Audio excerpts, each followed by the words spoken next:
Rahat da oturamadım. Arkayı.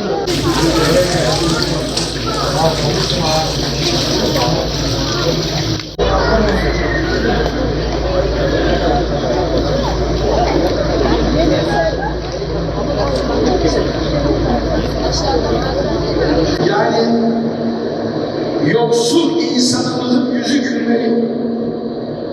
Yakınımızda, akrabalarımız arasında kalpleri buruk, kırık olan insanlar var. Elhamdülillah.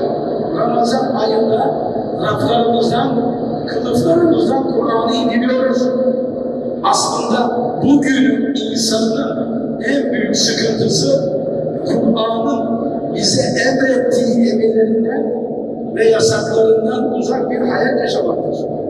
Gazze'de, Batı Şeria'da, Filistin'de, Doğu Türkistan'da, Myanmar'da ismini bile verdiğimiz birçok dünyanın köşe bucağında mazlum, çilekeş Müslüman kardeşlerimize de yardımını ihsan ediyorlar. Ramazan ayının ülkemiz, milletimiz, tüm İslam alemi, tüm insanlık için hayırlara vesile ediyorlar. Gecenizi hayır ediyorlar. Hastalarımıza da şifalar ihsan ediyorlar. Amin.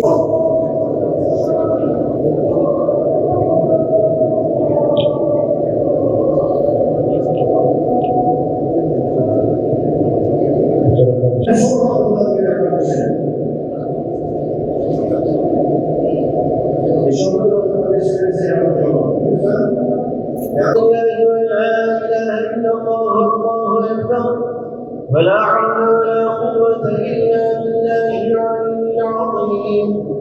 اللهم صل على محمد وعلى آل محمد.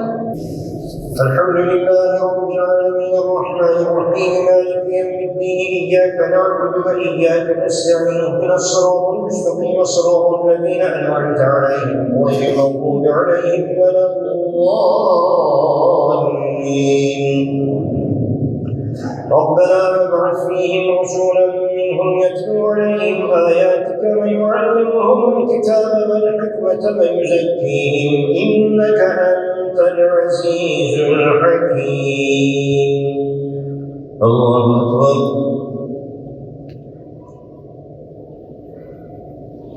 سمع الله لمن حمده. الله أكبر.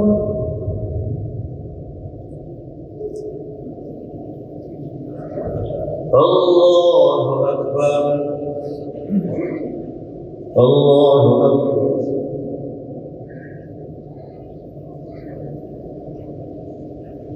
الله أكبر.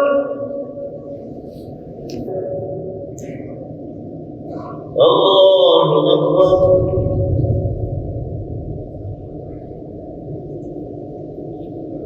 الله أكبر. الله أكبر.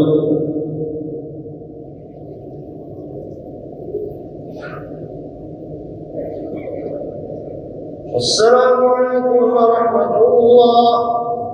السلام عليكم ورحمة الله. اللهم صل على سيدنا محمد النبي الأمي وعلى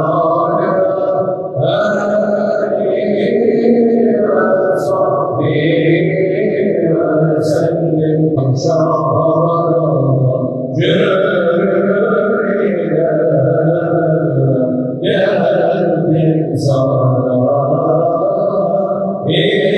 شهر